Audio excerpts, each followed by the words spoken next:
Hello everybody, I will be having gameplay in the background as you watch this, kind of like what I go over in order to kind of make Macha Break a bit better in my opinion.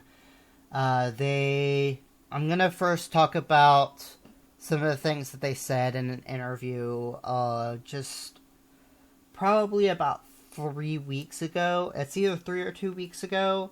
So they said that they're going to give us 12 units to start with when the game releases. I think this is a really good idea, especially if they're wanting to get rid of bots. Bots are a really bad issue for PvP, at least in ranked. I think in ranked, bots should not be a thing, at least in a competitive integrity. Casuals, if there isn't enough people in casuals, I think bots should be there if needed. Another thing that was talked about was removing mods from Verge. I think this is a good and a bad thing. I think people that grind very much did get an advantage in ranked PvP on Verge. That's a pretty big glaring issue. However, it being removed, I would like a little bit of being able to adjust my unit to be the way I kind of want to play. I kind of know that these are essentially on the lines of like characters that have their own kits and they're supposed to be balanced around them, but I do like the thought of having a little bit of player adjustment if you wanted to. I know mods did a little bit of that, but they gave a negative. But if you knew what you were doing, it would have just been a positive. Because if you had something with a negative and a positive, and then you had with like, let's say HP but melee defense. But if you had another mod that had melee defense increase and negative HP, they would balance each other out. And it would just be a net gain. I think stat adjustments would be a really cool idea. But it being unlocked for anybody and everybody. You could do a skill tree, but the skill tree has to be unlocked for everybody, and there not be a progression system behind it. If you want to do a progression system, or at least a complexity difference, what you could do is make a skill tree that unlocks based on the rank and division that you're currently playing in Verge. If you're doing casuals, I think the skill tree would be fully unlocked for everybody, as I think casuals needs to be open for only players and only do bots if needed. Currently, if you were a champion or indestructible, you would only play against bots. It felt really horrible, especially you don't get anything from casuals. Nothing. It is just basically you trying to learn a unit when you can just... If you wanted to just go against a bot, you could have just done it in a custom game. There was kind of no point for casuals, at least in the beta, at least in my standpoint. Yeah, you could use it as a warm-up, but it wasn't the best warm-up, because the way indestructible bots played, at least on the melee side, they played pretty much picture perfect. It was not fun to go against, and you weren't rewarded for it at all. It just felt like a waste. I'll be going over another issue that also caused for high-ranked players in a little bit. So we'll go back. So skill tree is that you could do is like, say, bronze to gold. You have a certain set of skill tree unlocked, and then you unlock another one. And when you do these brackets, a gold player won't be able to go against a plat player. You have to enforce that, because if a plat player has that other skill tree unlocked, it would be unfair to that gold player to get put in with them until they hit platinum, and then when they hit plat, they unlock that skill tree. I don't think that's the best way of doing things. I think it would just be one skill tree, everything unlocked. That's just my opinion. Or you could just have it where you could do slight stat adjustments on your unit that kind of cater towards the way that you played. Like, for me, I would have liked a stat that adjusted your first time boosting. So when I mean your first time boosting, if you were, like, pressed A and then you press shift and your first time boost, you have an increase in speed, and then you slow down after that point. So it's like instant, and then then it has a consistent movement speed afterwards. So you have a slight boost in speed suddenly, and then it drops down to a consistent speed when you boost. I would have liked it if I could increase that speed faster and then do the side to side, but I would have took a detriment in how much energy that would cost. For me, I come from a game called X Steel, at least pro-wise. I used to be in a clan, Okami. When I play, I kind of play similar to that play style that X Steel used to play. I would boost side to side and shoot and kind of play really aggressively into the enemy unit. So I would rush into Stegos because I knew they couldn't do much about me. There is some counterplay there that the Stego can do. It is a skill-based matchup, but I have not lost very many Stego 1v1s unless I had a range disadvantage. And even then, I can be half HP and I've still won those fights. Me personally, that's my kind of playstyle. I know some people would want melee defense, but a decrease. Maybe some slight stat adjustments, but I think those need to be unlocked for everybody, and it be day one those stat adjustments can happen. And then you could also be able to, if those are too strong,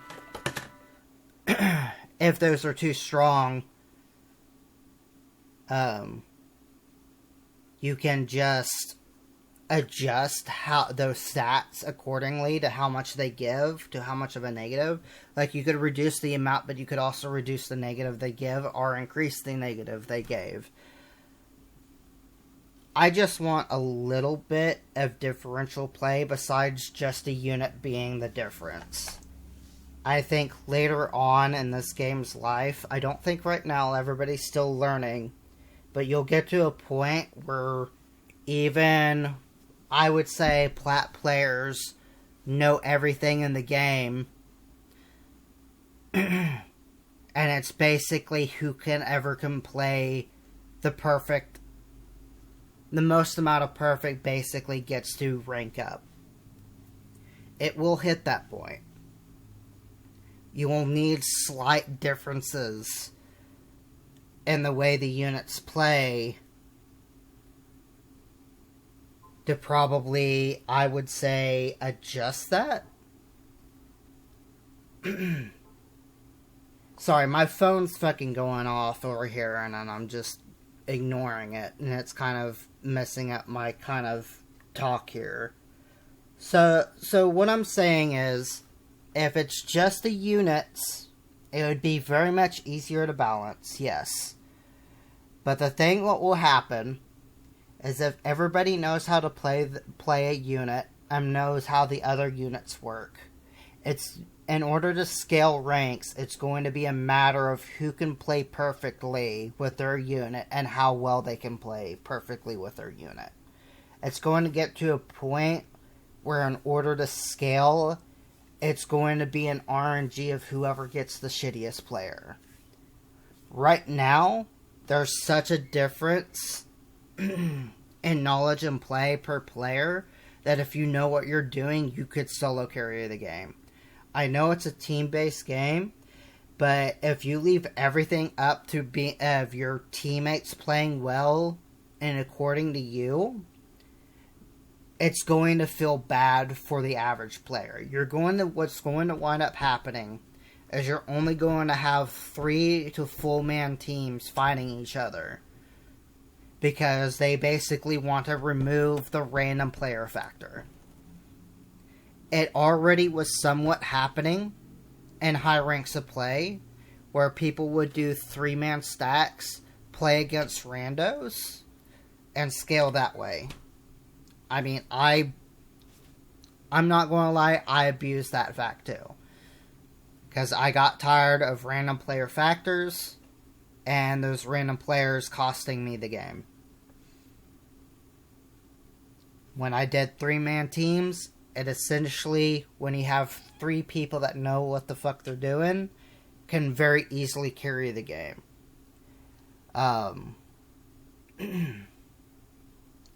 So you're going to have issues like that, where solo play is going to become non-existent, and if it is existent, it's going to feel really bad for the solo player.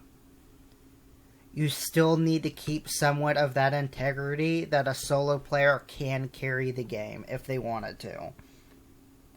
And having differential in stats or a skill-based tree might give someone the edge in order to carry the game if they wanted to. I know this is a team-based game, but if you want a solo queue environment, it's not going to happen. Solo queue might as well not even exist at that point. If you can't carry a game, solo queue does not need to exist.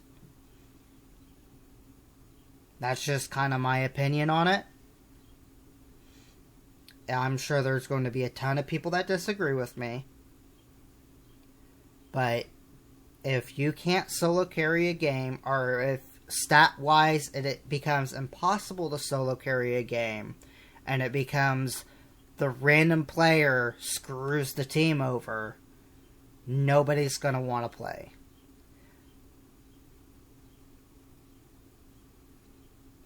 We're already having that issue in the highest levels of play, because people would hit champion. And when I mean hit champion, they are the first levels of champion. During the beta, you could not demote. Could not, would not. They could go on a 7 fucking losing streak, and they'd still be in the same fucking elo.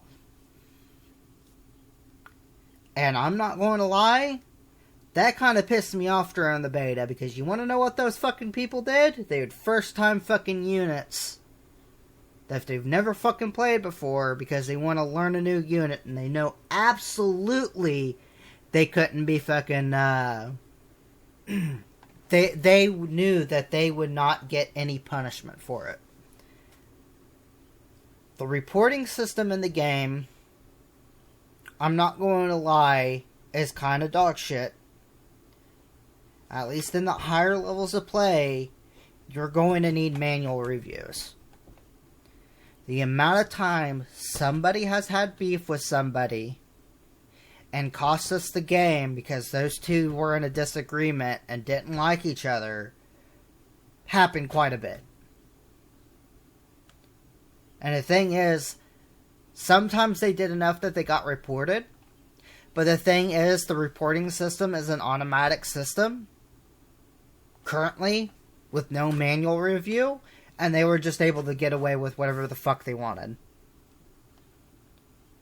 There was also a scenario where a streamer I was playing with, I'm not going to say who, had issues with people first timing units, and they would go to block. So this is how blocking worked. I do think blocking is a good idea, but I think you need to hard cap the blocking limit at certain ranks. And the reason why I say this, with the way it works, is if you block a person, they will never be on your side. You can play against them, but they will never be on your team. This can be heavily abused, but this is also a good thing, because then you keep people that are repeat offenders off of your side. I think the only time that it should allow to go over the blocking cap is if you report a person and that person does get flagged, they can go on a blocking list for a certain amount of time. Well, you can add them to that block list for a certain amount of time. If you don't, you miss that opportunity to block them. You're going to have to limit blocks at some point and only let them add that blocking after they get reported. Because you're going to have people that are going to abuse that blocking system. Especially in the higher ranks. When they go, okay, this person's a shitter, I don't want to play with this person anymore.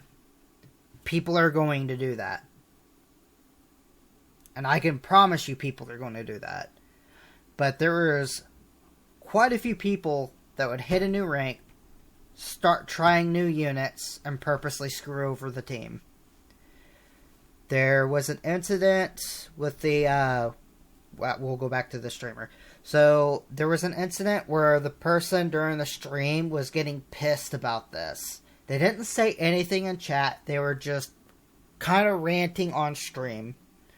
Kind of keeping it to themselves. They didn't want to bother the other players with it. And the thing is, somebody that was watching his stream had an issue with it. Because a lot of people that are in these highly low ranks will watch each other. They legit tried to get a group to try to essentially gatekeep the said streamer to hitting indestructible. This is some of the pettiest shit. I think if you can record and report this and this goes over to a dev, I think you should lose your rank. You should be kicked out of rank for the season. Because the amount of drama is fucking petty in high rank. It's nothing but pettiness. I think you should be kicked from your rank. You lose your ranked rewards. And you won't be able to play ranked until the next season. I think they need to be harsh about this. Because I can already see this becoming an issue. Now, I understand people want to have fun. It was beta. The difference is when you're at these high tiers, a lot of people want that competitive integrity. You blocking and then ranting about it, you already did what you need to do. You won't play with that person anymore. You going out of your way to be that petty to try to keep somebody from ranking up on top of these people doing this shit, you're just as petty as the person that is doing this shit in a high-ranked ELO game.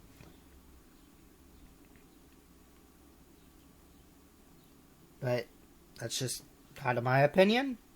I'm sure people will disagree. Everybody has a different opinion. If you think you should still be able to have fun in high rank, you're good with that opinion. But if you want competitive integrity, if you are on the receiving end of this, would you want this? You got to ask yourself that.